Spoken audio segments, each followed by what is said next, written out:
The National Electrical Safety Code, or NESC, and Arizona Administrative Code specify minimum heights for overhead wires above roadways. In urban areas, the required height is 18 feet, which is 5.5 meters above the roadway. In rural areas, the required height is 16 feet, which is 4.9 meters above the roadway. When an incident occurs involving a vehicle striking overhead wires, determining legal responsibility can be complex. Several factors are considered. Firstly, the height of the wires. If the wires were below the required height, the utility company may be held liable. Secondly, the maintenance of the wires. The utility company is responsible for ensuring that wires are properly maintained and free of defects. Thirdly, foreseeability. If the utility company could reasonably have foreseen the potential for wires to hang low, they may be liable for any damages. Fourthly, negligence. If the driver of the vehicle was negligent in not paying attention to the height of the wires, they may share some of the liability. In situations where damage occurs, firstly, gather evidence. Take pictures of the damaged wires, the pole, and any damaged service panels. Obtain a copy of the police report, if one was filed. Secondly, contact the utility company. File an insurance claim and provide them with the evidence that you have gathered. Thirdly, consult with an attorney. If the utility company denies your claim or tries to hold you liable, you may need to seek legal advice. An attorney can help you navigate the process and protect your rights. It's important to remember that the information provided is for educational purposes only and should not be considered legal advice. Always consult with a qualified professional for specific guidance regarding your situation. The National Electrical Code, or NEC, doesn't specifically dictate the height requirements for overhead wires over roadways. That falls under the jurisdiction of the NESC and local regulations like the Arizona Administrative Code. However, the NEC does address clearances in other situations, such as conductors near buildings and other structures.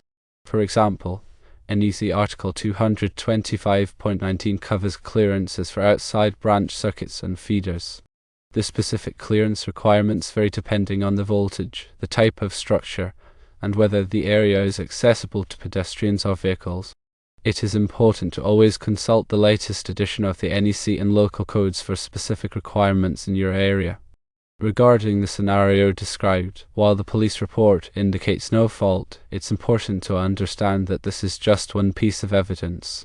The utility company will likely conduct its own investigation to determine the cause of the incident and assess liability. The utility company's investigation will likely focus on factors such as the height of the wires, the condition of the pole and wires, and whether the company followed proper maintenance procedures. They may also review records of past inspections and repairs.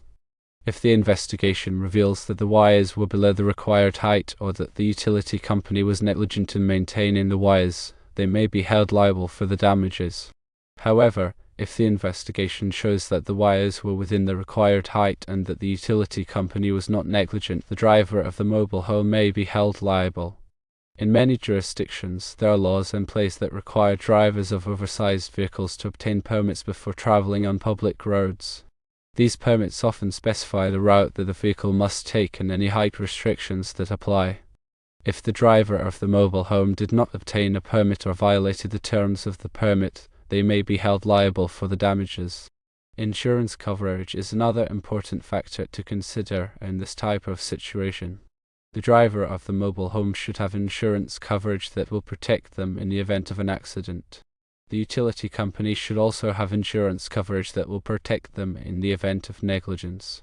If the driver of the mobile home is found to be liable for the damages, their insurance company will likely pay for the repairs to the power pole and the service panel on the business across the street.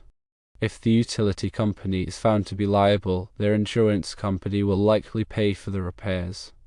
It's also possible that both the driver of the mobile home and the utility company will share some of the liability. In this case, their insurance companies will likely negotiate a settlement to determine the amount of damages that each party is responsible for. To reiterate the importance of gathering evidence, be sure to document everything.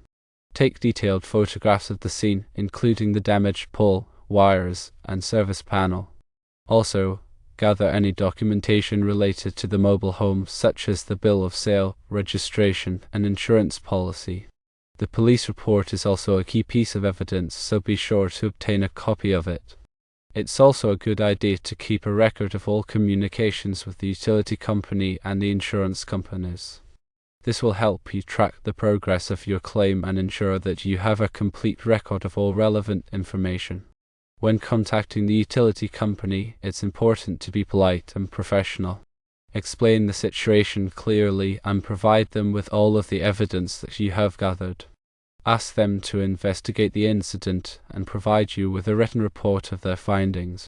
If you are not satisfied with the utility company's response, you may want to consider filing a complaint with the State Public Utilities Commission. The Public Utilities Commission is a government agency that regulates the utility companies in your state.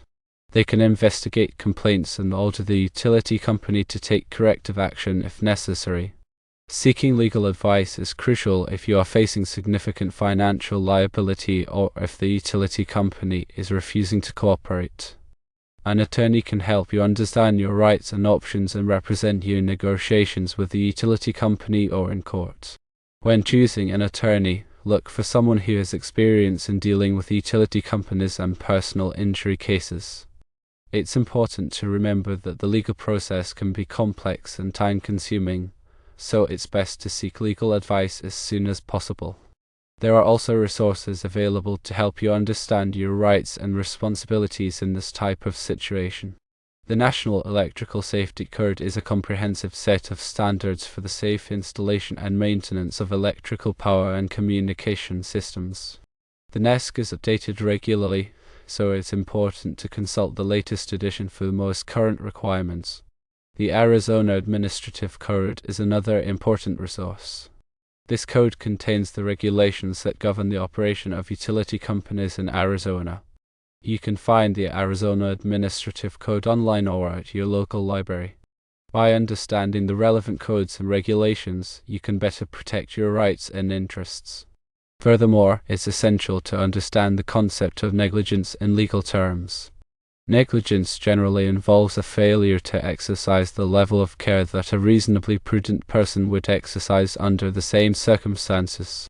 In the context of this scenario, both the utility company and the driver of the mobile home could potentially be found negligent. The utility company could be found negligent if they failed to properly maintain the wires and ensure that they were at the required height. The driver of the mobile home could be found negligent if they failed to pay attention to the height of the wires or if they were driving in an unsafe manner.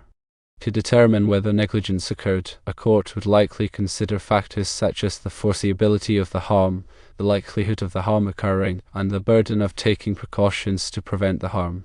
If a party is found to be negligent, they may be liable for damages to the other party. The amount of damages that a party is liable for will depend on the extent of the harm that was caused. In some cases, a party may be able to recover punitive damages in addition to compensatory damages. Punitive damages are intended to punish the wrongdoer and deter others from engaging in similar conduct. It is important to note that proving negligence can be difficult, as it requires evidence that the party failed to exercise reasonable care.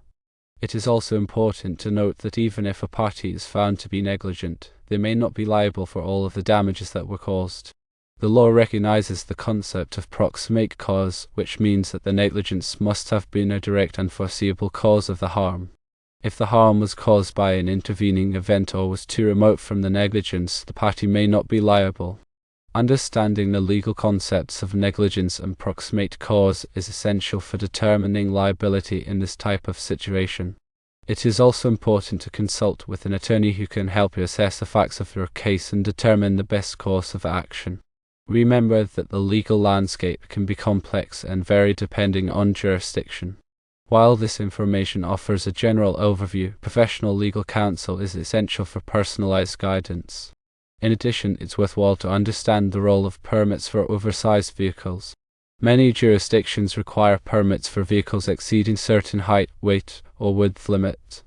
These permits often specify designated routes, height restrictions, and other conditions to ensure safe passage. Failure to obtain a required permit or violation of permit conditions can result in significant liability in the event of an accident. If the mobile home was being transported without the necessary permits or in violation of permit restrictions, this could significantly impact liability. The absence of a permit could be viewed as negligence on the part of the driver or the company responsible for transporting the mobile home. It's crucial to verify compliance with all applicable permitting requirements before transporting an oversized vehicle. These requirements are in place to protect public safety and prevent damage to infrastructure. In conclusion, navigating an incident involving a mobile home striking overhead wires involves a multifaceted assessment. Key factors include adherence to NESC and local codes, proper maintenance of utility infrastructure, compliance with permitting requirements for oversized vehicles, and a thorough investigation to determine negligence and liability. Gathering evidence, documenting all communications, and seeking professional legal counsel are crucial steps in protecting your rights and navigating the complexities of such a situation. The information presented here is intended for educational purposes and should not be considered legal advice. Always consult with qualified professionals for guidance specific to your circumstances.